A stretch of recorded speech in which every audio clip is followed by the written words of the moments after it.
మార్కాపురం జిల్లాలో రాజకీయ వేడి మరింత పెరిగింది. మాజీ ముఖ్యమంత్రి వైఎస్ జగన్మోహన్ రెడ్డిపై కాకినాడ రూరల్ ఎమ్మెల్యే పంతం నానాజీ చేసిన వ్యాఖ్యలు నిరసిస్తూ గిద్దలూరు అర్బన్ పోలీస్ స్టేషన్లో వైఎస్ఆర్సీపీ ఇన్ఛార్జ్ కుందూరు నాగార్జున రెడ్డి ఫిర్యాదు చేశారు.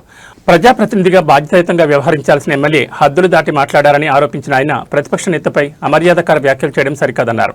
పంతం నానాజీపై చట్టపరమైన చర్యలు తీసుకోవాలని పోలీసులను కోరారు. అందరికీ నమస్కారం.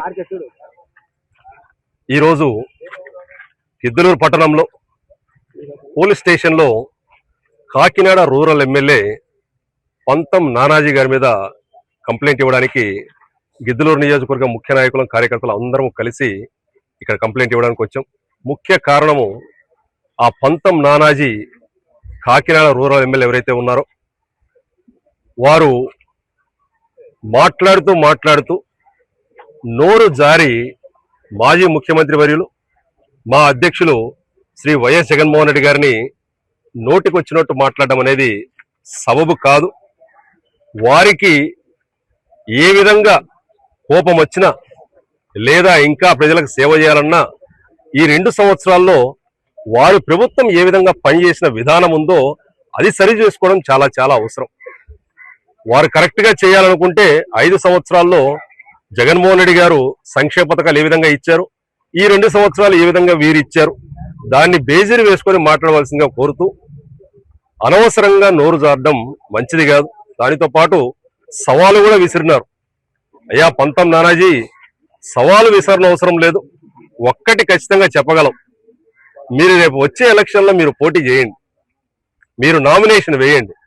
మీ నామినేషన్లో ఎంతమంది అయితే జనాభా వస్తారో ఆ జనాభా లెక్క ఒక్కసారి వేసుకోండి. ఎన్ని వేలు వస్తారో లెక్క వేసుకోండి.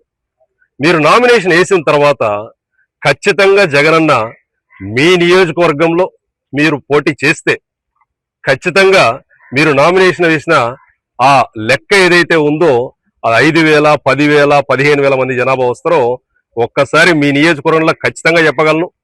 జగన్మోహన్ రెడ్డి గారు ఎలక్షన్ల సమయంలో మీ నియోజకవర్గానికి వస్తారు, అక్కడ మీటింగ్ పెడతారు. ఆ మీటింగ్కి వచ్చిన జనాభా లక్షల లెక్కలు చూడండి. దానితోటి ఒక్కసారి ఆ లక్షల లెక్కలు చూసుకొని జగనన్న మీటింగ్ పెడితే ఆ సభకు వచ్చిన జనాభా లెక్క చూసి ఖచ్చితంగా మీ ప్రచారాన్ని అంతటితోటి ఆపి విరమించుకుంటారు మీరే. అందుకోసం ఏమాత్రం తొందర లేదు. 2029 ఎలక్షన్ల వరకు ఆగండి, మీరే పోటీ చేయండి, నామినేషన్ వేయండి. ఆ నామినేషన్కి వచ్చిన లెక్క జనాభా చూసుకోండి. జగనన్న సభ ఖచ్చితంగా పెడతారు మీ నియోజకవర్గంలో.